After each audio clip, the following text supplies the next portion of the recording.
उपधारणा किसे कहते हैं?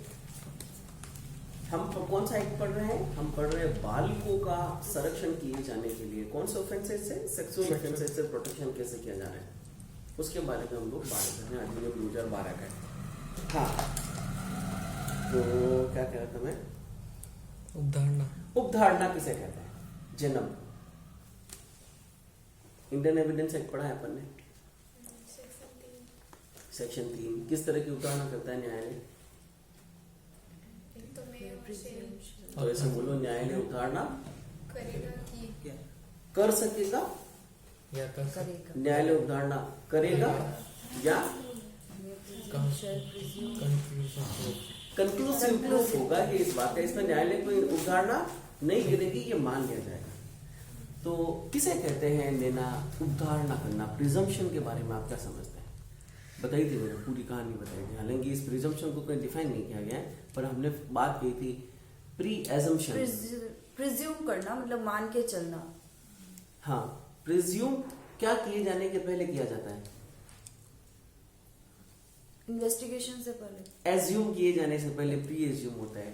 धारणा किए जाने के पहले उपधारणा होती है। आप लोगों ने मेरे बारे में राय सलाह मशवरा सुनी, आरिफ साहब क्या है मार्केट में, यार आरिफ साहब तो बहुत अच्छे आदमी है, ये वो महान शख्सियत ये हो। जब आप लोग मुझसे आकर मिले, एक्साइटमेंट क्या था आपको कि हम बहुत बड़े आदमी सामने जा रहे हैं। आप आकर पता चला है आपकी उपधारणा क्या होगी है? खंडित हो गई है। तो यदि आपको वही पर्सनैलिटी वापस से मिलती कि साहब हाँ वास्तव में वो आदमी वैसा ही है, तो आपने जो दिमाग में एक विचारधारा बनाई है उपधारणा, मतलब अभी तक फाइनल नहीं हुआ, उस फाइनलाइज को किए जाने के पहले एक प्री एजम्पशन कर रहे हो आप। और जब आप उससे मिले, प्री एजम्पशन के गुण उससे मिल गए और आपने क्या किया, वास्तव में धारणा बना दी कि साहब मैंने जो सुना था वो ठीक था। यदि आपको लगा कि वो साहब वास्तव में ये आदमी ऐसा नहीं है, तो जो आपकी प्रिजम्पशन थी वो खंडित हो गई और आपने कहा कि साहब नहीं नहीं ये वाली बात नहीं। तो उपधारणा करने का मतलब अपने आप में ये है कि जहां कहीं भी लॉ ने ये लिख दिया कि न्यायालय इस बात की उपधारणा करेगा, इसका मतलब ये है कि न्यायालय ऐसा मान लेगा कि ऐसा ही है। पर कब तक मानेगा? जब तक उसे साबित और ना साबित नहीं कर दिया जाए। यही बात आप मान लो, कब तक मान के रखोगे? जब तक उसे साबित या ना साबित नहीं कर दिया। यही तो है उदाहरण। क्या कहना उदाहरण? अच्छा, एक दो उदाहरण की मुझे बात बताओ। Section number 112 Indian evidence act, Zainab क्या कह रहे हैं? Legitimacy of a wife, husband, child या ब्रदर, आप ऐसे बोलो, बच्चे की धर्मस्थता का निर्धारण किया जाना।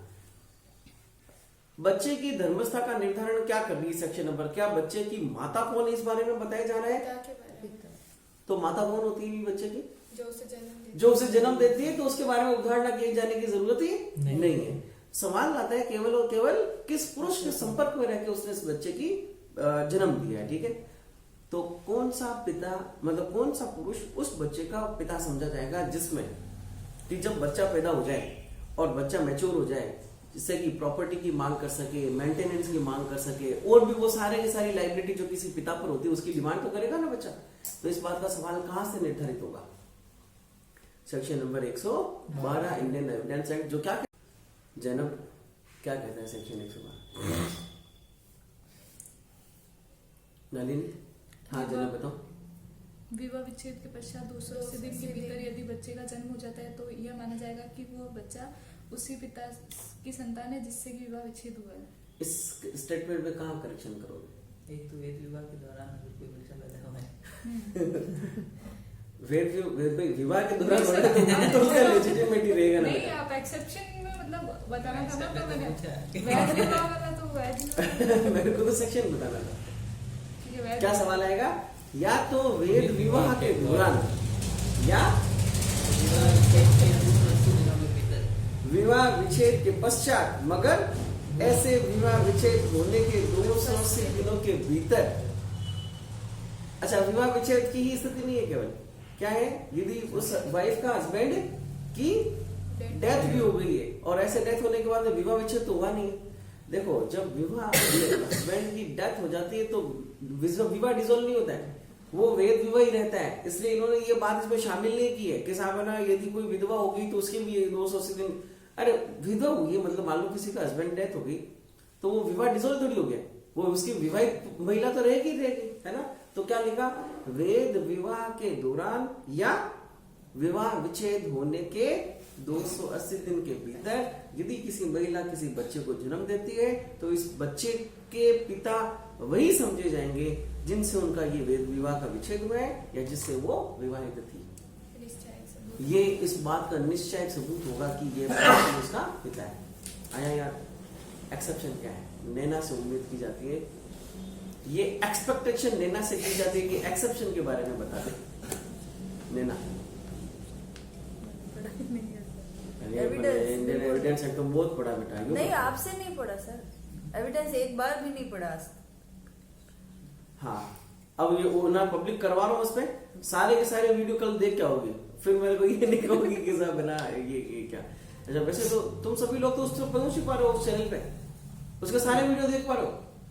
लिंक है जिनके पास, जिस वीडियो का लिंक होगा वही वीडियो होगी, उसको पब्लिक कर देंगे थोड़े दिनों में। हाँ, जन्म एक्सेप्शन क्या है कि साहब इस स्थिति में वो उसका बच्चा, उस बच्चे का पिता नहीं समझा जाएगा।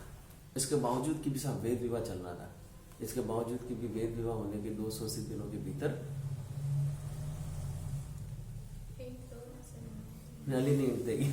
प्ली ऑफ वैली भी लगा देता है अगर कह देता है कि मैं वहां मौजूद ही नहीं था। जब गर्भाधान हो रहा था उस समय वो उसके कांटेक्ट में नहीं था। और ऐसा गर्भाधान किए जाने के लिए एक आसान सा फॉर्मूला है, यदि बच्चे की पैदाइश हो रही है तो इस बच्चे की पैदाइश के बराबर 9 महीने पहले उसमें प्लस माइनस 1 महीना और कर लो, 10 और 8, इन 8 से 10 महीने के भीतर हस्बैंड कहीं बाहर था और उसका स्पष्ट प्रमाण दे दिया गया, तो फिर महिला उसके संपर्क में नहीं है। तो ऐसी स्थिति में उसको नहीं समझा जाएगा, उसका पिता नहीं समझा जाएगा। पर सेक्शन नंबर 112 तो करिए कंक्लूसिव प्रूफ है साहब, और कंक्लूसिव प्रूफ में किसी भी आदमी को प्रिजम्पशन को खंडित किए जाने की परमिशन नहीं। पर ये अपने आप में सेक्शन नंबर 112 दिए गए कंक्लूसिव प्रूफ का क्या कर रहा है, कॉन्ट्राडिक्शन कर रहा है, खंडन कर रहा है।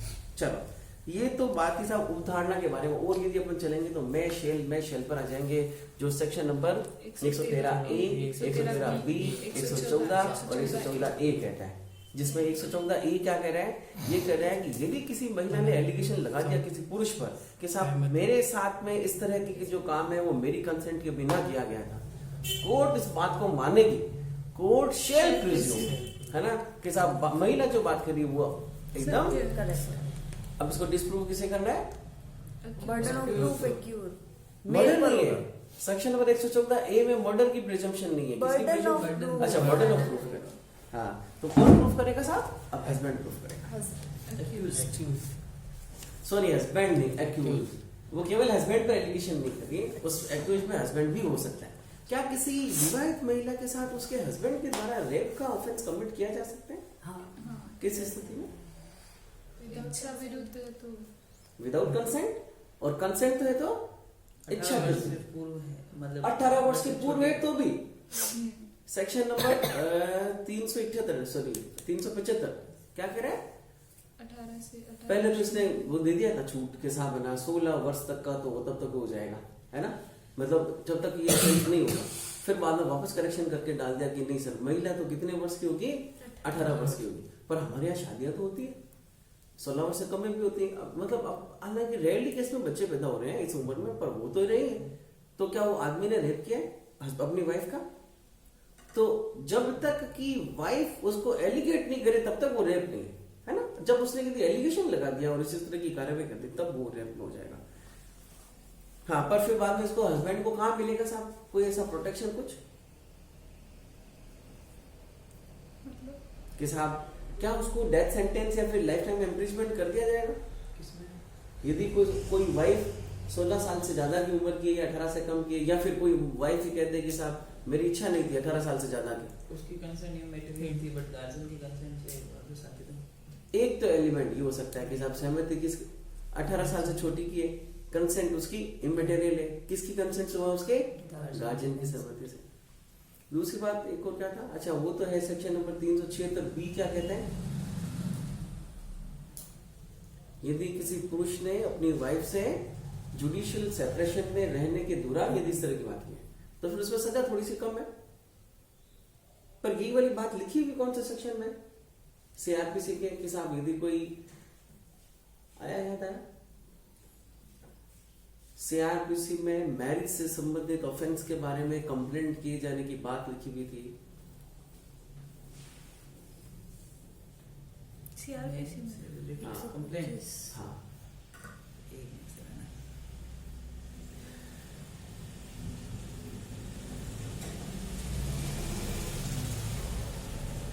सेक्शन नंबर 196, 197, 198, 198A और 198B।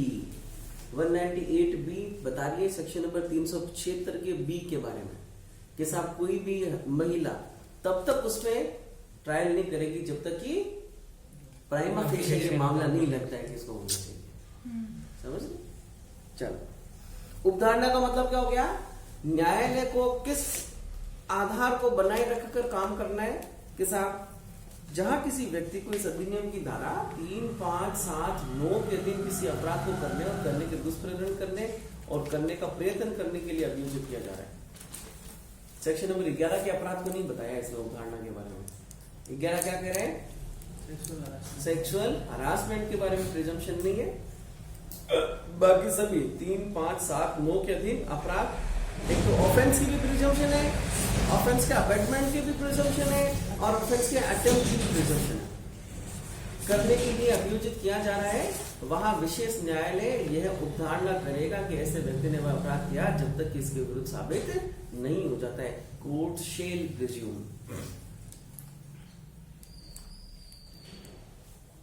ठीक है, नेक्स्ट, आपराधिक मानसिक स्थिति की उपधारणा के साथ इस तरह का काम, जैसे मैंने बताया था ना, वो उसने टीचर ने महिला को धक्का दिया था, महिला ने एलिगेशन लगा दिया, वो कह रहा है कि मेरा इंटेंशन नहीं था, महिला कह रही इसका इंटेंशन था, तो क्या किया जा रहा है? क्रिमिनल इंटेंशन के बारे में प्रिजम्पशन। सेक्शन नंबर 29 क्या था? ऑफेंस के बारे में। ये क्या है? मानसिक दशा, इंटेंशन, दिमागी दशा के बारे में। इस अधिनियम के अधीन किसी अपराध के किसी अभियोजन में जो अभियुक्त के पक्ष पर आपराधिक मानसिक स्थिति की अपेक्षा करता है, जैसा एक्यूज के बारे में, एक्यूज का वास्तव में क्रिमिनल इंटेंशन था, न्यायालय ऐसी मानसिक स्थिति की विद्यमानता की उपधारणा करेगा। Court shall presume. किंतु अभियुक्त के लिए यह तथ्य साबित करने के लिए प्रतिरक्षा होगी कि उस अभियोजन में किसी अपराध के लिए आरोपित कृत्य के संबंध में मानसिक स्थिति नहीं थी। जाहिर सी बात है, छोटी सी बात लिख रखी, शेल प्रिजम्पशन है, और वो शेल प्रिजम्पशन कब तक होती है? जब तक ये नासाबित नहीं हो जाती। इसने यार सेम बात को उसी बात वही कह रहा है, लैंग्वेज थोड़ी चेंज कर रहा है बस। बात तो सेम 29 की है, जैसे कि court shall presume that such presumption has committed और अबेटेड और attempt to commit the offence as the case may be unless the contrary is proved. दूसरे में लिखा है, किंतु अभियुक्त के लिए यह court shall presume the existence of such mental state but it shall be a defence for the accused to prove the fact that he had no such mental state with respect to the act charged as an offense in that prosecution। क्या हो रहा है? इसने same बात क्यों नहीं लिखी यार इसका? ये सेम इसी लैंग्वेज को भी तो कट कॉपी पेस्ट कर सकता था। न्यायालय इस बात की उपधारणा करेगा जब तक कि कॉन्ट्ररी प्रूफ नहीं हो जाता। और या फिर सेक्शन नंबर 29 में ही इसी बात को डाल देता कतिपय अपराधों के बारे में, और उसी बात को आगे करते हुए और आपराधिक मानसिक स्थिति की उदाहरण। तो पॉइंट नंबर 2 से अपन बात कर रहे हैं, इस धारा के प्रयोजन के लिए किसी तथ्य का साबित किया जाना केवल तभी कहा जाएगा जब न्यायालय इसकी विद्यमानता के बारे में युक्तियुक्त संदेह से परे विश्वास करता है, और केवल तब नहीं जब इसकी विद्यमानता संभाव्यता की प्रबलता के द्वारा स्थापित हो। ये जो वर्ड्स है ना सेक्शन सब सेक्शन नंबर 2 में लिख रखे हैं, ये वास्तव में बचाव के आधार बता रहे हैं। किसके बारे के? एक्यूज के बारे में। कह रहा है कि until and unless the thing is not proved beyond reasonable doubt, तो कोर्ट तब तक इस बात को प्रूफ नहीं मानेगा। अब वही बात उसने कहा था कि सर मैंने इस इंटेंशन से उस महिला को पकड़ के अंदर नहीं डाला था, बच्ची के लिए डाला। प्रोसिक्यूशन इस बात को प्रूफ नहीं कर पाया। सेक्शन नंबर 164 के बयान से कॉन्ट्रडिक्शन हो गया कि साहब जब उसे सवाल पूछा गया कि साहब क्या आपको अंदर डाला, आपके साथ और भी लड़कियां थी कि सर हाँ, सबको ऐसे ही हाथ पकड़ के डाल रही थी, तो क्या बाकी ने कोई एलिगेशन किया कि नहीं किया? जब बाकी ने एलिगेशन नहीं किया तो आपका एलिगेशन हमें लग रहा है कि ये इंटेंशनली एलिगेट किया गया। तो इससे क्या हो गया वो बात, मैं वो एग्जांपल बता रहा हूँ उसकी, डॉक्टर के भाई की, है ना। तो इससे क्या बात होगी, ये बात प्रोसिक्यूशन के द्वारा लगाए गए allegation beyond reasonable doubt proof नहीं होने की वजह से डिसप्रूव हो गई और इंटेंशन उसका खारिज हो गया। तो जैसे हम कह रहे हैं कि साहब क्रिमिनल में कोई बात किसी कोर्ट के द्वारा तभी प्रूफ मानी जाएगी जबकि उसको संदेह के परे साबित कर दिया जाता है। हम लोग अमूमन देखते हैं कि साहब दो तरह की साबित करने की कार्रवाई कोर्ट में चलती है। एक तो क्रिमिनल में जिसको हम कहते हैं बियॉन्ड रीजनेबल डाउट, जिसको हिंदी में कहते हैं संदेह के परे साबित करना। सिविल में क्या चलता है? Rule of preponderance. देखो इसी में लिख रखा होगा, merely when it exists, its existence is established by a preponderance of probability। क्या लिखा? preponderance of probability। हाँ, इसको इंग्लिश में एज इट इज लाइन को लर्न कर लेना ना इस बात को, preponderance of probability। और preponderance of probability क्या कह रहा है? संभावना की प्रबलता के सर देखो यदि ऐसा कर रहा है तो इसका मतलब तो ऐसा ही होगा। अरे इसका मतलब तुम मत बताओ, आप तो हमें प्रूफ करके बताओ कि वास्तव में ऐसा है या नहीं है। वास्तव में ऐसा है तभी क्रिमिनल इंटेंशन को क्रिमिनल इंटेंशन माना जाएगा, अदरवाइज नहीं। इसमें सर हो सकता है ये सेक्शन डालने की वजह ये है, हाँ, under this act which requires a culpable mental state on the part, कि भाई ऐसे अपराध जो कल्पेबल मेंटल स्टेट के लिए रिक्वायर, जैसे कि 13 में पोर्नोग्राफी उसमें इंटेंशन चाहिए कि भाई वास्तव में कमर्शियल पर्पस के लिए वो इस्तेमाल कर रहा है या नहीं। ठीक है। एक्सप्लेनेशन में culpable mental intention motive knowledge of it है, सेक्सुअल हरेसमेंट है तो उसका इंटेंशन था या नहीं था। ठीक है, सेक्सुअल इंटेंशन होना चाहिए तभी माना जाएगा कि सेक्सुअल हरेसमेंट। जैसे कि अपन बात करें सेक्शन नंबर 13 की, साहब क्या कहा सेक्शन नंबर 13 ने? पोर्नोग्राफी के लिए बच्चों को इस्तेमाल किया गया है, तो क्या क्लियर करना पड़ेगा वहां पर? इंटेंशन। और एक और क्या बात की आपने जस्ट अभी कि साहब अच्छा इंटेंशन को प्रूव किया जाना पड़ेगा। ठीक है, तो ये सेक्शन अलग से डालने की इसलिए जरूरत हुई कि कई सारे ऑफेंस हमारे केवल और केवल इंटेंशन पर डिपेंड कर रहे हैं। बाकी यदि मैं बात करूं 3, 5, 7 और 9 की, यदि आप काम ऐसा कर रहे हो और आप करो मेरा इंटेंशन नहीं है, तो फिर ऐसी स्थिति में इंटेंशन नहीं, ये शेल प्रिजम्पशन माना जाएगा। सेक्शन नंबर 30 में जो प्रिजम्पशन है वो केवल और केवल इंटेंशन का है, पर इंटेंशन का प्रिजम्पशन कब किया जाएगा? जब किया जाने वाला काम intention beyond reasonable doubt proof होता है, तभी, अदरवाइज नहीं। कहीं भी कॉन्ट्रडिक्शन आ गया उसके बाद कहानी खत्म हो जाएगी। तो पॉइंट नंबर 2 पॉइंट नंबर 1 से ही इंटरलिंक है, इसीलिए इसको अलग से डाला गया है कि साहब जो साबित किए जाने वाले तथ्य हैं वो संदेह के परे साबित होने चाहिए, संभाव्यता की प्रबलता के द्वारा स्थापित नहीं होनी चाहिए। और इन दोनों चीजों में फर्क पता है? संभाव्यता की प्रबलता जो है preponderance of probability of preponderance of probability. Civil case में हम लोग ऐसा अमूमन मानते हैं कि 51% तक साबित हो जाए, बियॉन्ड रीजनेबल डाउट साबित नहीं हो तो फिर कोर्ट अमूमन अधिकारों के बारे में घोषणा कर देती है। अच्छा, स्पष्टीकरण क्या कह रहे हैं? इस धारा में आपराधिक मानसिक स्थिति के अंतर्गत आशय हेतु किसी तथ्य का ज्ञान और किसी तथ्य में विश्वास या विश्वास के किए जाने के लिए कारण भी है। कौन से तथ्य?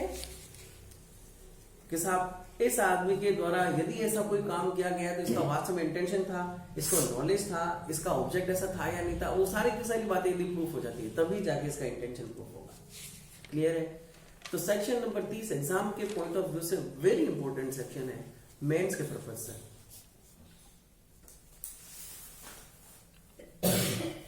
चले आगे, मेरी तरफ देखें एक बार। जस्ट अभी भी अपन एक सेक्शन पढ़ा, सेक्शन नंबर 30। अभी जस्ट एक बार 30 पढ़ा। क्या है?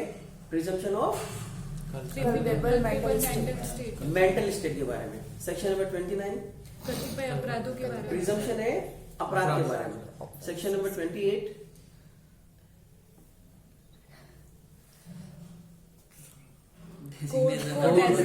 जस्ट अभी भी पढ़ा ना अपन ने, स्टेट गवर्नमेंट क्या करेगा?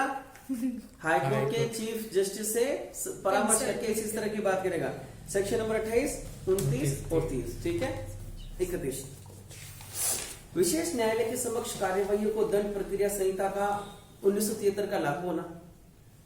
जब कोर्ट ऑफ सेशन इस तरह की ट्रायल कर रहा है, कौन सी? जो कि पुलिस अधिकारी के द्वारा इन्वेस्टिगेट करके रिपोर्ट स्पेशल कोर्ट के द्वारा स्पेशल कोर्ट के सामने पेश कर दी। तो कोर्ट ऑफ सेशन या फिर स्पेशल कोर्ट है, विचारण किए जाने के लिए कौन सी कार्यवाही फॉलो करेगा? सीआरपीसी की, अगर इसमें बता रखी तो इसकी, वरना फिर सीआरपीसी की। सेशन ट्रायल फॉलो करेगा। सेशन ट्रायल फॉलो अच्छा, करेगा। इससे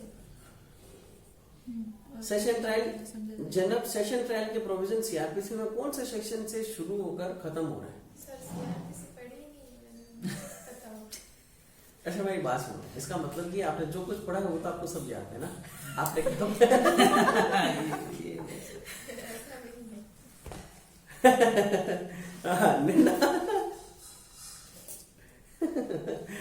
पढ़ी नहीं है तो इसमें गलती आपकी, बेटा नहीं पड़ी है। हाँ जैनब, नहीं नलिनी, 225 से स्टार्ट हो रहा 224 से लेकर 211 क्या है मुझे ये पता, मतलब 211 से 224 224 से नहीं, 225 इसने सही कहा। हाँ 211 से 224 क्या है?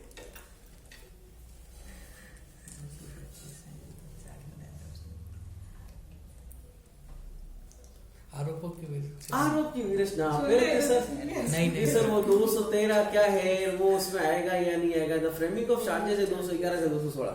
सीआरपीसी में 211 से 224 तक एक वेरी इंपॉर्टेंट सेक्शन बताया था, उस सेक्शन का नाम बता दो मेरे को, उसका नंबर बता दो सर। किसमें से? इसी में 211 से 224 में। जैनब आपने सीआरपीसी क्यों नहीं पढ़ी है? कारण बताओ तो मेरे को। यहाँ पे हुई नहीं। यहाँ पे जैनब आई थी ना यार। वो शॉर्ट में बस 2-3 पढ़ाई थी। अरे यार तू उस टाइम आई थी सर, पुराने नहीं उसमें नहीं पढ़ी। तो उस वक्त क्यों नहीं आई थी? उस वक्त मैं पढ़ाई नहीं थी सर, मैं आई उसके बाद मैंने में drawing सीआरपीसी join पढ़ाई नहीं नहीं ना। आपका before the announcing of judgement, ठीक है। याद रखो यार, छोटी छोटी बातें।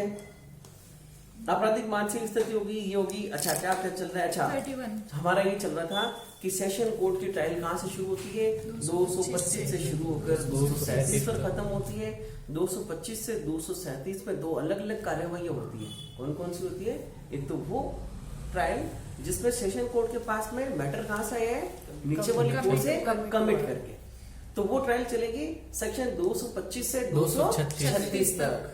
और जो 237 एक अलग से सेक्शन दे रखा है, वो 99 का सीआरपीसी में एक अलग से कॉग्निजेंस ले रहा है। कैसे ले रहा है? पुलिस नहीं, मजिस्ट्रेट की कमिटल पर नहीं, कैसे ले रहा है? कौन दे रहा है कंप्लेंट? पब्लिक प्रोसिक्यूटर के रिटर्न कंप्लेंट को के द्वारा सेक्शन नंबर 199(2) में कॉग्निजेंस ले रहा है सीधा। तो जाहिर सी बात है उसकी ट्रायल भी अलग है। तो 225 से 237 में दो अलग अलग तरह की कार्यवाही हो रही है। ये क्या कर रहा है साहब? विशेष न्यायालय के समक्ष कार्यवाही को दंड प्रक्रिया संहिता के 1973 के लागू होना।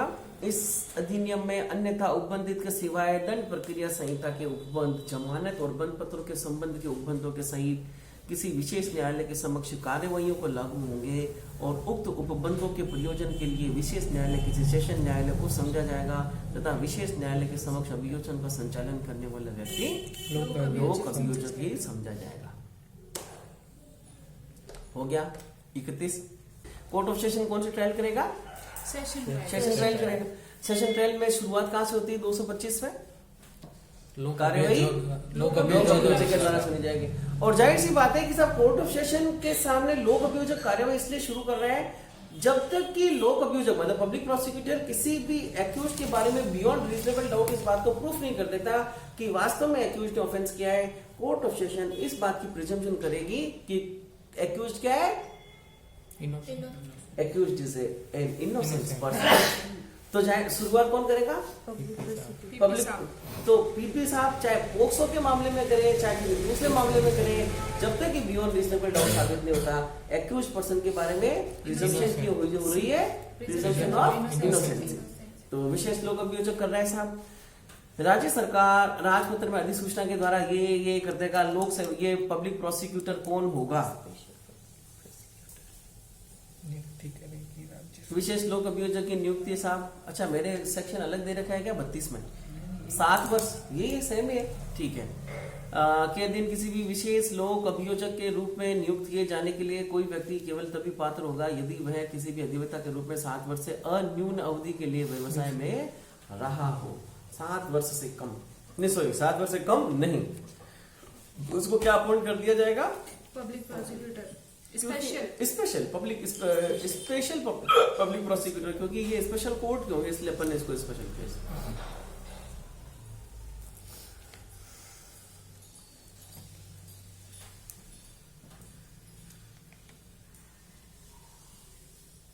एविडेंस पढ़ा है ना जनाब? सेक्शन नंबर 30 के स्पष्टीकरण पे आओ। आपराधिक मानसिक स्थिति के अंतर्गत आशय, सवाल है क्या इंटेंशन एक रिलेवेंट फैक्ट है क्या? आशय हाँ है ना। कौन से सेक्शन में? आशय 7 दीपक, पहले तो ये सवाल सेक्शन नंबर 14 में एक गुनहगार से हमने कहा था intention, knowledge, ill will, good will, good faith, rashness और रेशनेस एंड नेग्लिजेंसी, ये सारी बातें थी उसमें। तो सेक्शन 8 में क्या है उसमें एविडेंस? ये अभी चल रहे हैं, ये अभी चल रहे हैं। इसी में तो है। अब बताओ सेक्शन नंबर 8 में क्या है? मुझे मोटिव और वो याद है उसका। हाँ बताओ सेक्शन नंबर 8 में क्या है? ये तीनों वर्ष उसी में, मोटिव, इंटेंशन और नॉलेज। तीनों नहीं। इंटेंशन तो 14 में। मोटिव है। अब एक काम करो जैनब, अभी इसको पूछो मत, क्योंकि अभी मैं पूछने वाला हूँ। सेक्शन नंबर 8 क्या कह रहा है एविडेंस का? MPPS है ना। हाँ हाँ, क्या है एमपीपीएससी? मोटिव हाँ, प्रिपरेशन ठीक है। Subsequent conduct previous and subsequent. और 7 क्या कहता है?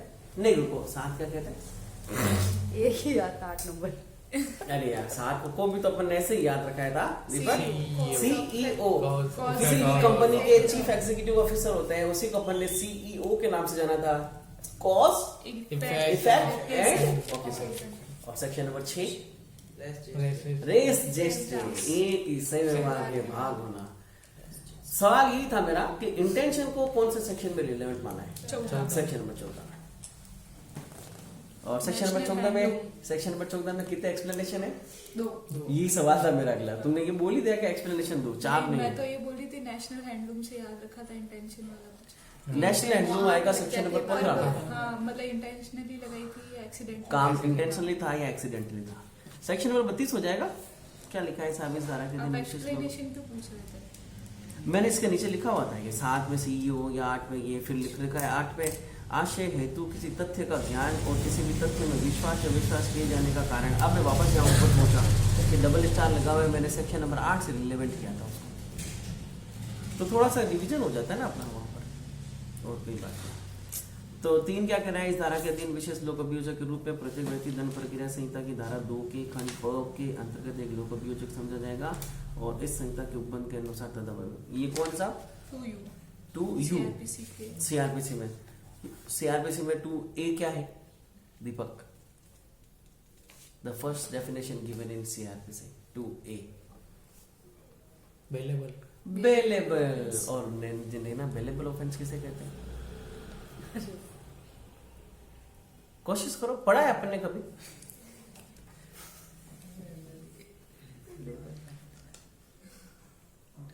जिसकी बेल हो सके। क्या?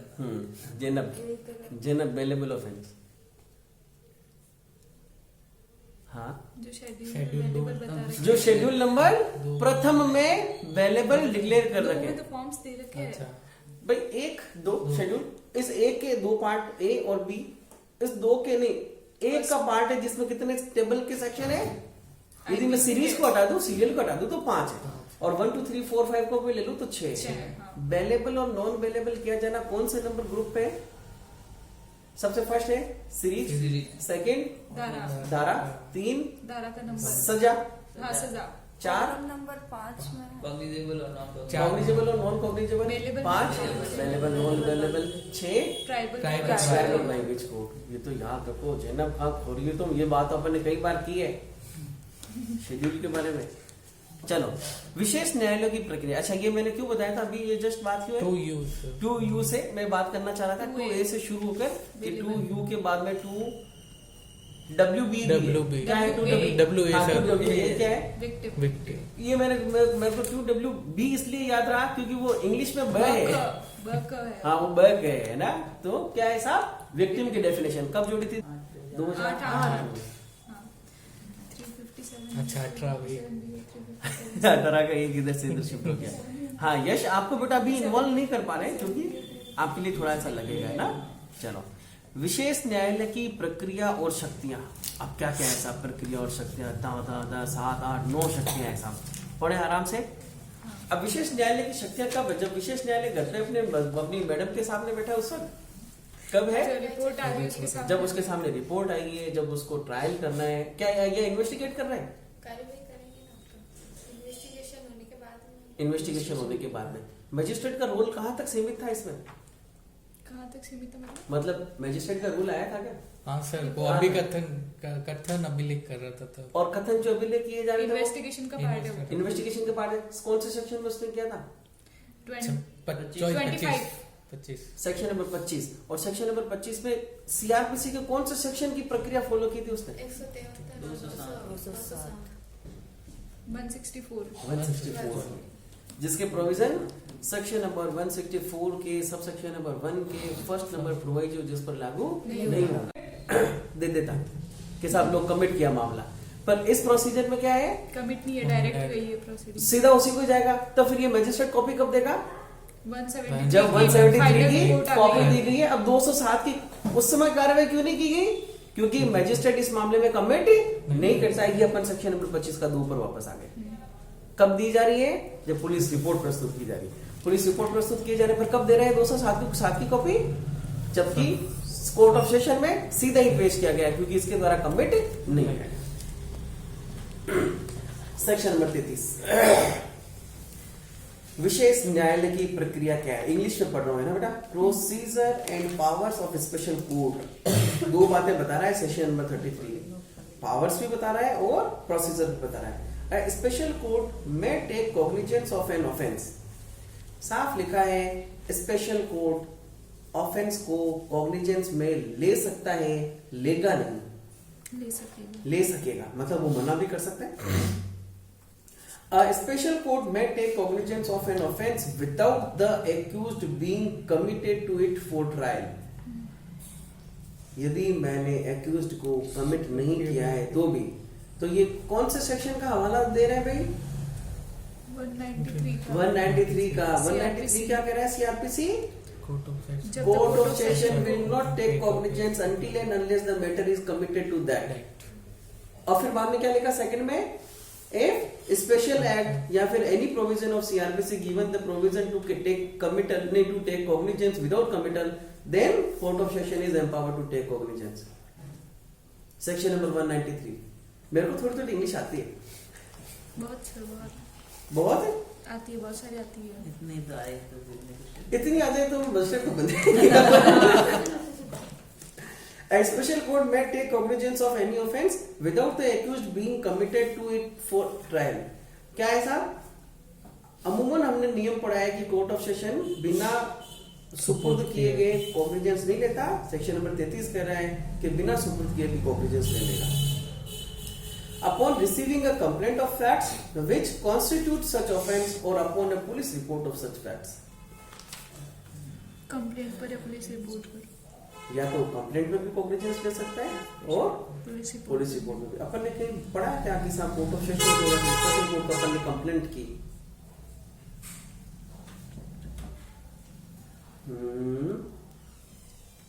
अच्छा अपन ने रिपोर्ट करने के हिसाब से पहुंचे, परिवार अभी तक आया नहीं है। क्या कोई बच्चा सीधा सा परिवार कर सकता है, मतलब कोई बच्चे के पेरेंट्स वगैरह सीधे से परिवार कर सकते हैं। ये कह रहा है कि साहब परिवार पे भी कंप्लेंट पे भी वो क्या कर सकता है, सीधा सा संज्ञान ले सकता है। पर अपन ने कंप्लेंट तक पढ़ा तो था ना। हाँ सर, अभी तक परिवार आया ही नहीं कहीं पे। हम लोगों की चर्चा हुई थी ना कंप्लेंट। अच्छा वो मैं बता रहा था कि जो ऑफेंस होता है तो उसके पास में क्या क्या ऑफेंस है, वो है प्रोसीड्यूर। खाली 27 में है ये कि चिकित्सकीय परीक्षा करनी है ना तो परिवाद या फिर एफआईआर नहीं होगी। एफआईआर के बिना, वेरी गुड।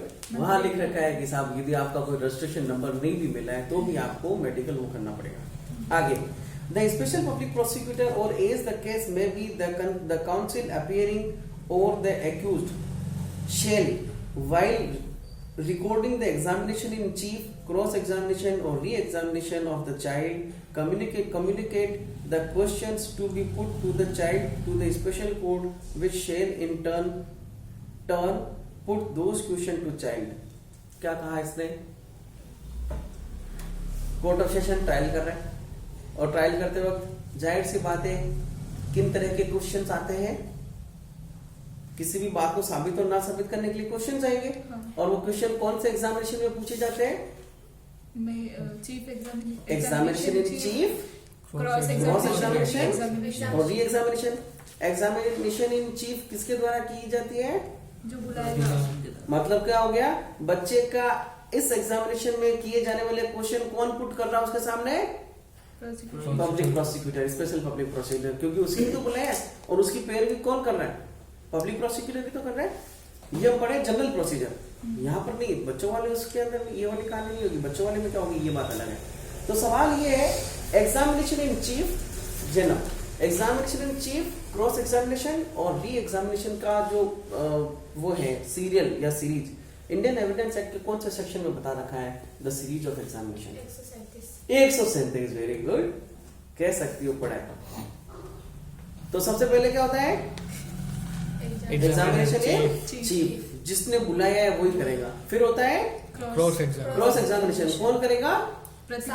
सामने वाला आदमी, मतलब कौन से वकील साहब का होगा? एक्यूज का। इसी बच्चे को क्वेश्चन करेगा, फिर बताइए क्या क्या, क्योंकि उस बात को एक्यूज की उसको रक्षा भी तो करनी है। और तीसरा जो री एग्जामिनेशन होता है वो कौन करेगा? जिसने बुलाया वही करेगा। पर किस स्थिति में?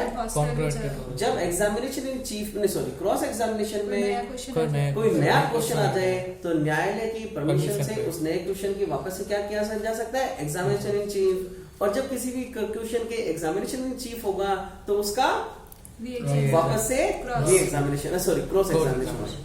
और ये उस क्रॉस एग्जामिनेशन में वापस से कोई नया क्वेश्चन आ गया तो एग्जाम कोर्ट की परमिशन से चीफ एग्जाम, री एग्जामिनेशन।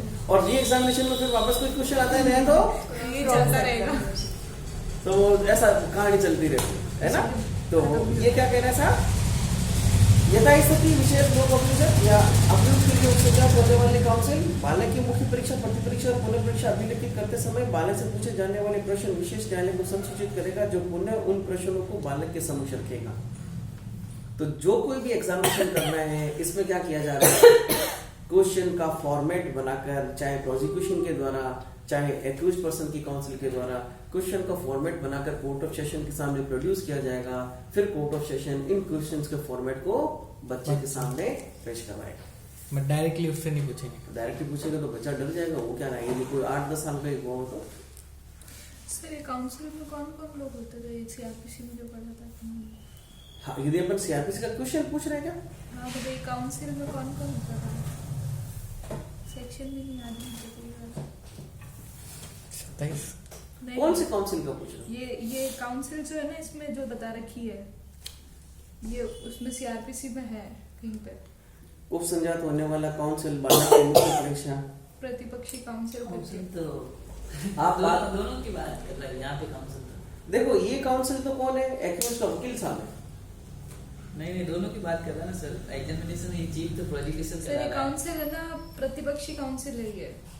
अभियुक्त की तरफ से प्रस्तुत उपसंजात होने वाला काउंसिल लिखा है इसमें। विशेष लोक अभियोजक या अभियुक्त के लिए उपसंजात होने वाला काउंसिल, मतलब चाहे अभियुक्त की तरफ से जो वकील साहब है वो या पब्लिक प्रोसिक्यूटर, दोनों यदि इन तरह के क्वेश्चन पूछते हैं तो अभिलेखित करते समय बालक से पूछे जाने वाले प्रश्न विशेष न्यायालय को संसूचित करेगा, जो पुनः उन बच्चों उन प्रश्नों को समझ रखेगा। ये प्रतिपक्षी काउंसिल सीआरपीसी में कहीं पे दे रखा है। मैं बता रहा हूँ, आप कहाँ जा रही हो?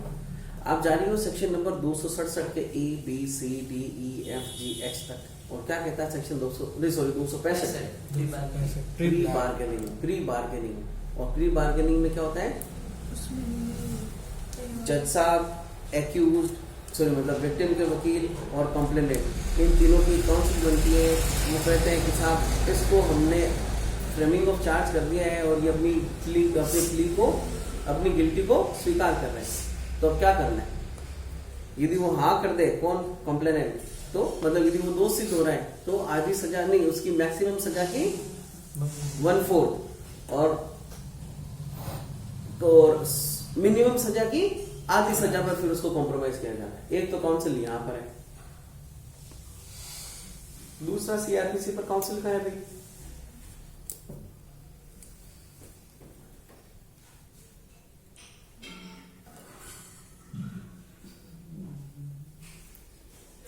चॉइस के 8 के प्रोविजन है, यहाँ पब्लिक प्रोसिक्यूटर की बात कर रहे हैं। चॉइस के 8 में एक तो क्या है कि साहब चॉइस के जो प्रोविजंस है वो किस पर लागू नहीं होंगे? आप एडिशनल एडवोकेट जनरल पर 8 या वो 25 का 8 है? 25 में तो 25 यही है प्रोसिक्यूशन डायरेक्टरेट और 25 में हो सकता है 25 तो असिस्टेंट पब्लिक प्रोसिक्यूटर, 24 हाँ 25 असिस्टेंट पब्लिक प्रोसिक्यूटर। चॉइस का 8 कहता है पब्लिक प्रोसिक्यूटर है जो विक्टिम की तरफ से पैरवी करेगा। प्रोविजन है विक्टिम सेल अपॉइंट अपनी पसंद का जो भी है एडवोकेट काउंसिल हो सकता है। हाँ नलिनी का है कुछ मिला मेरे को वो मेरी बुक मेरे तो चलो अभी ये करके विराम दो, उसको आगे चलते हैं। वो कह रहा है कि साहब कोर्ट ऑफ सेशन या स्पेशल कोर्ट के सामने पूछे हुए प्रश्न क्यों पूछे जा रहे, क्यों कोर्ट ऑफ सेशन के सामने रख रहे हैं? कोर्ट ऑफ सेशन इस बात का विनिश्चय कर सके कि साहब बच्चे को इस तरह के क्वेश्चन पूछने या नहीं पूछने। उसे लगता है कि ये क्वेश्चन बच्चे से पूछने के लायक नहीं है तो उसको उसमें से वो पूछे जाने के लिए मना कर सकता है। और फिर बाद में यदि यस हो गया तो अब ये सारे क्वेश्चन चाहे क्रॉस एग्जामिनेशन हो, चाहे एग्जामिनेशन चीफ हो, चाहे री एग्जामिनेशन हो, पहले जज साहब को कम्युनिकेट किया जाएगा। यदि जज साहब उस पर सेटिस्फाइड हो जाते हैं तभी उसको प्रश्न पूछने की अनुमति मिलेगी, अदरवाइज नहीं। नेक्स्ट, विशेष न्यायालय यदि आवश्यक समझे तो विचारण के दौरान बालक के लिए बार बार विराम अनुज्ञात कर सकता है। यदि अच्छा वैसे इन कोर्ट्स में बार बार विराम नहीं होता है। यदि अपन पोक्सो का कोई मैटर हो गया और एक नॉर्मल ट्रायल चल रही है, वही स्पेशल कोर्ट किसको पूछ रहा है? एक्यूज को पूछ रहा है। और जो क्रॉस एग्जामिनेशन है चलते चलते कोर्ट का टाइम तो 4:30 का ही होता है, पर क्वेश्चन चलते चलते 7:30 बज जाती है, वो वकील साहब की दाद देनी पड़ती है, पर वो ट्रायल वो मामला तो वहीं के वहीं चलता रहता है। तो जब एक्यूज का एग्जामिनेशन हो रहा है उस वक्त विराम देने का प्रोविजन नहीं है, पर वो एक बार शुरू हो गया तो फिर आप जब तक आप उसे बंद नहीं करोगे जब तक कि वो खुद अपनी तरफ से परमिशन नहीं दे रहे, ठीक है ना। जबकि बच्चे के बारे में स्पेशल बात लिख दी कि साहब कोर्ट ऑफ सेशन यदि चाहता है कि बच्चों को एग्जामिनेशन करवाया जा रहा है तो उसके ऊपर अपन थोड़ा सा गैप दे सकते हैं। हो सकता है घंटे 2 घंटे का दे दें, हो सकता है अगले दिन पर भी ले सकता है। किटकेट ब्रेक, किटकेट ब्रेक लिखा है। ठीक है, तो आगे साहब, विशेष न्यायालय यदि यह आवश्यक समझे तो विचारण के दौरान बालक के लिए बार बार विराम अनुज्ञात कर सकेगा। विशेष न्यायालय बालक के परिवार के किसी सदस्य, संरक्षक, मित्र, नातेदार जिससे बालक अपना भरोसा रखता है, न्यायालय में उपस्थिति अनुज्ञात करके बालक के लिए मित्रता पूर्ण वातावरण सृजित करेगा। नैना सेम इससे पहले भी अपन ने यही बात की थी। इस तरह का काम किए जाने के समय बालक का भरोसा रखने वाले किसी व्यक्ति की मौजूदगी होगी जिससे कि बालक में ये विश्वास हो कि अपने सवालों के जवाब ठीक से दे सके। कौन सी बात थी? 5 कंडीशंस जो पड़ी थी उसी में। कौन से सेक्शन में थी वो 5 कंडीशन? 24 चॉइस के सेक्शन में थी, जिसमें पुलिस अधिकारी स्टेटमेंट रिपोर्ट कर रहा था तो उसके जानकार कोई व्यक्ति 23 में भी है, 2 में 30 में 23 जब मेडिकल उसका एग्जामिनेशन चीफ हो रहा था, उसके माता पिता वहां मौजूद नहीं है। तो सेक्शन नंबर 4 हो गया, नहीं सब सेक्शन 4 हो गया। 5, विशेष न्यायालय ये सुनिश्चित करेगा कि बालक को न्यायालय के में परीक्षण के लिए बार बार नहीं बुलाया जाए। साक्ष्य देने के लिए। अच्छा, क्या लिखा हुआ है? पढ़ो तो एक बार। विशेष न्यायालय सुनिश्चित करेगा कि बालक को न्यायालय में साक्ष्य देने के लिए बार बार नहीं बुलाया जाए। repeatedly testify in the court। मैंने इसमें लिखा गया परीक्षण के लिए। टेस्टिफाई अच्छा, टेस्टिफाई का मतलब यही हो गया कि साहब क्रॉस एग्जाम और एग्जामिन करवाना था। नेक्स्ट, विशेष न्यायालय विचारण के दौरान आक्रामक या बालक के चरित्र हनन संबंधी प्रश्न पूछने के लिए अनुज्ञात नहीं करेगा और यह सुनिश्चित करेगा कि सभी समय बालक की गरिमा बनाई जा सके। आक्रामक क्वेश्चन का मतलब कई बार वकील साहब बहुत हाइपर हो जाते हैं, उसको कौन प्रोटेस्ट करेगा, रोकेगा? कौन? जज साहब रोक रहे हैं कि साहब नहीं इस तरह की कार्रवाई नहीं कर सकते, क्योंकि एक्यूज के वकील साहब ये कह रहे हैं कि साहब मेरे एक्यूज पर जो एलिगेशन लगे वो सरासर बेबुनियाद, झूठे और बेबुनियाद है। तब फिर वो चिल्ला के क्या करेगा, बता। इस तरह के सवाल का जवाब देने के लिए कि बच्चा अपने स्टेटमेंट से मुकर जाए, स्पष्ट बना किया है कि साहब आप इस तरह का काम नहीं कर सकते। और या फिर बच्चे की गरिमा को बनाए रखने का सवाल तो वही है। विशेष न्यायालय यह सुनिश्चित करेगा कि इन्वेस्टिगेशन या विचारण के दौरान किसी भी समय बालक की पहचान प्रकट नहीं हो। एक अपन ने और देखा था अभी कि साहब जब कौन ध्यान रखेगा उसकी पहचान प्रकट नहीं हो, पुलिस अधिकारी। इसमें लिख दिया इन्वेस्टिगेशन और ट्रायल दोनों के दौरान कौन ध्यान रखेगा, स्पेशल कोर्ट, बालक की पहचान प्रकट नहीं की गई हो। परंतु ऐसे कारणों से जो अभिलिखित किए जाएंगे विशेष न्यायालय को ऐसे प्रकटन की अनुज्ञा दे सकेगा यदि उसकी राय में ऐसा प्रकटन बालक के हित में है। जैनब कहाँ किस सेक्शन में ये बात लिखी हुई है कि कोई भी media court of session special court की परमिशन से उसकी पहचान को उजागर कर सकता है यदि उसकी पहचान बताना बच्चे के वेलफेयर में।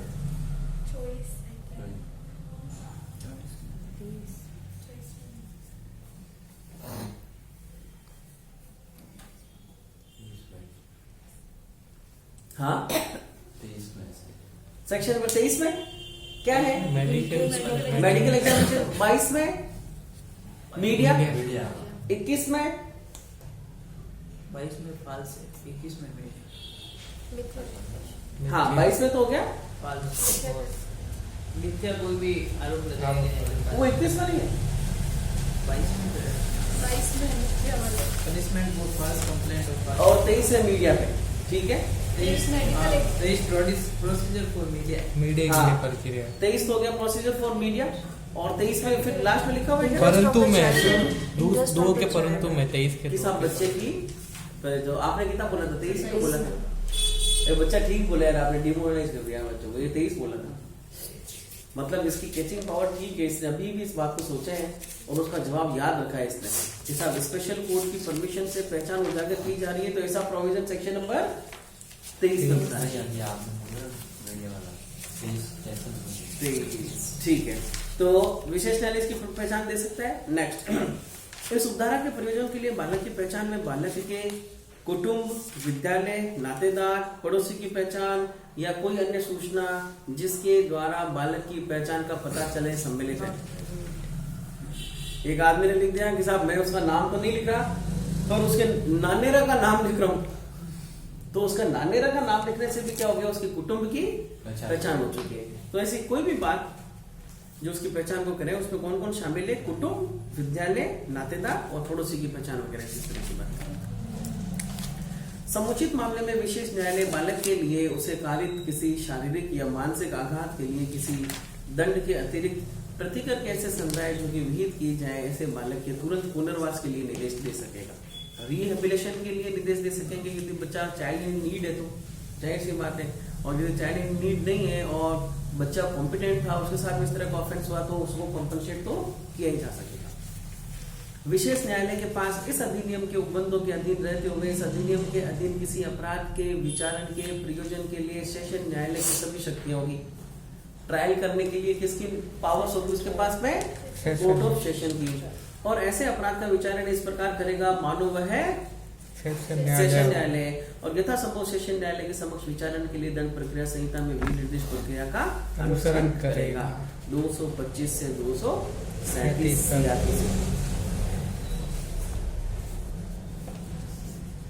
तो क्या क्या बातें देखी साहब, सेक्शन नंबर 33 में कोर्ट ऑफ सेशन क्या क्या कर रहे हैं।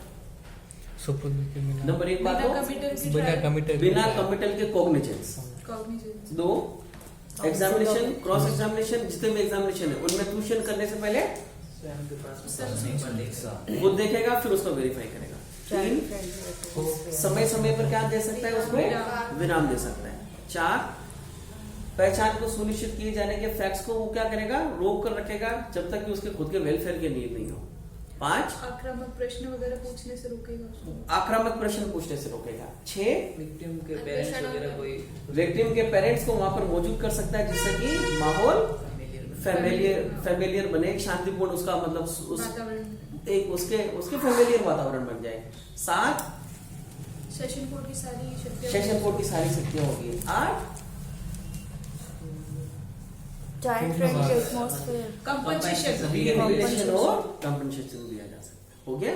9 9वां क्या है साहब? पहचान मित्रतापूर्ण, बार बार परीक्षण के लिए टेस्टिफाई करने के लिए नहीं बुलाया जाएगा। ठीक है, तो ये होगी साहब 9 पॉइंट इसके, 34 के, 33 के, 34।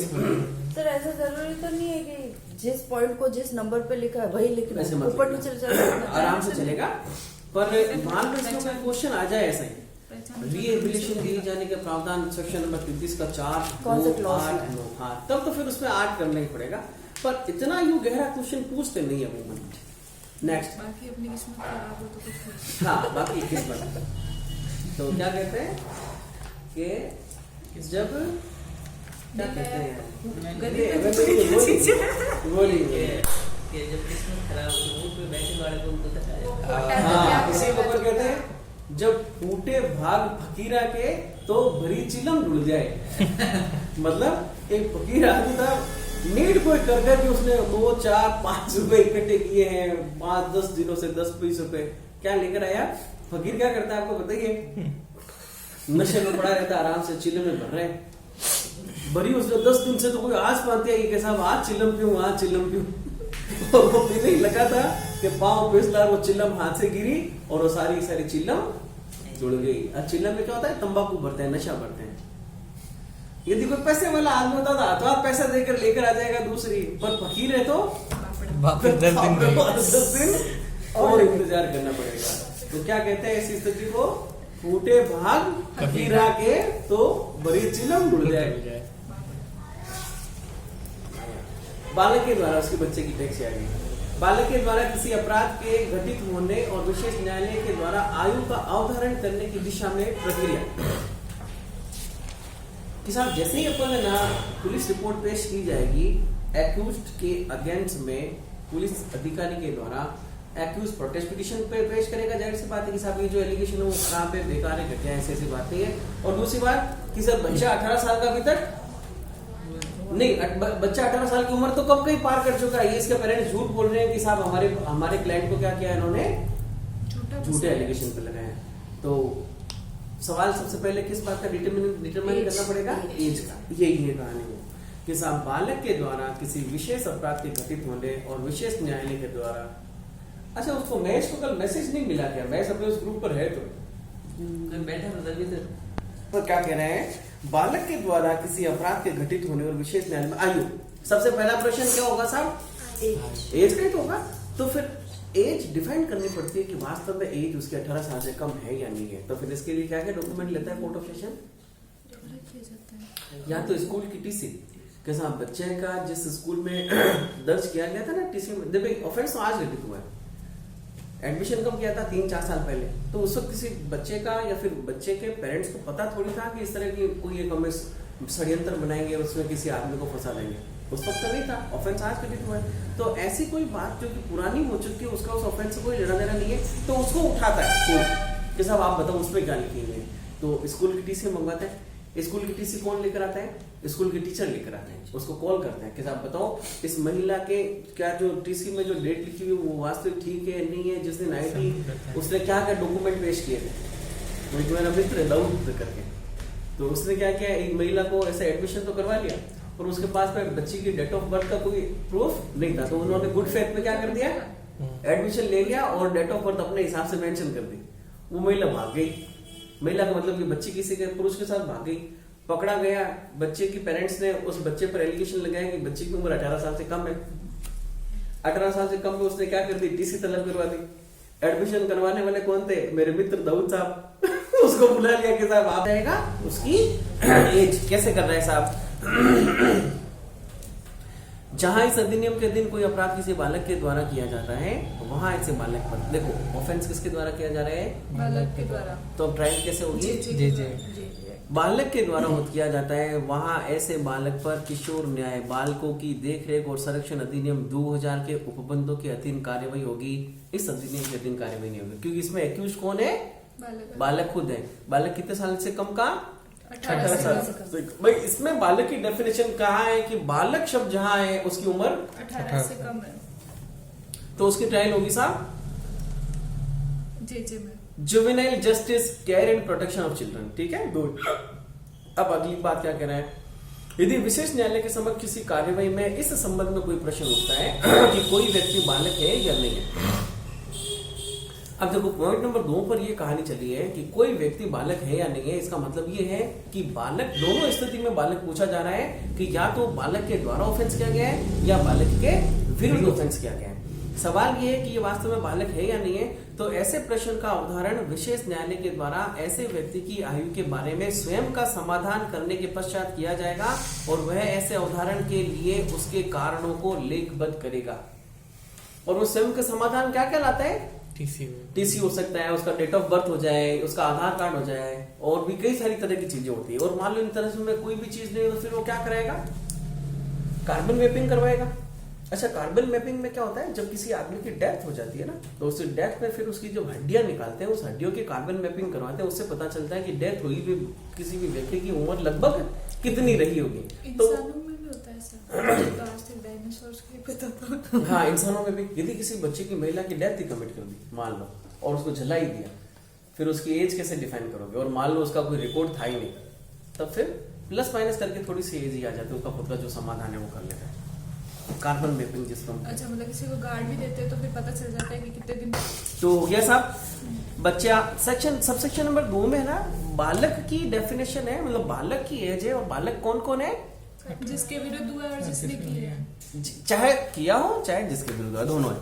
3, विशेष न्यायालय के द्वारा किया गया कोई आदेश मात्र पश्चातवर्ती इस सबूत के कारण अविधिमान्य नहीं समझा जाएगा कि उपधारा 2 के अधीन उसके द्वारा यथा अवधारित किसी व्यक्ति की आयु उस व्यक्ति की सही आयु नहीं थी। क्या हुआ कि साहब उसको बच्चा मानकर ट्रायल शुरू कर दी।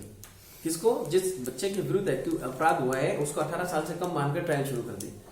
पश्चातवर्ती किसी सबसीक्वेंट एविडेंस में ये पता चला है क्या कि बच्चा वास्तव में बच्चा नहीं था।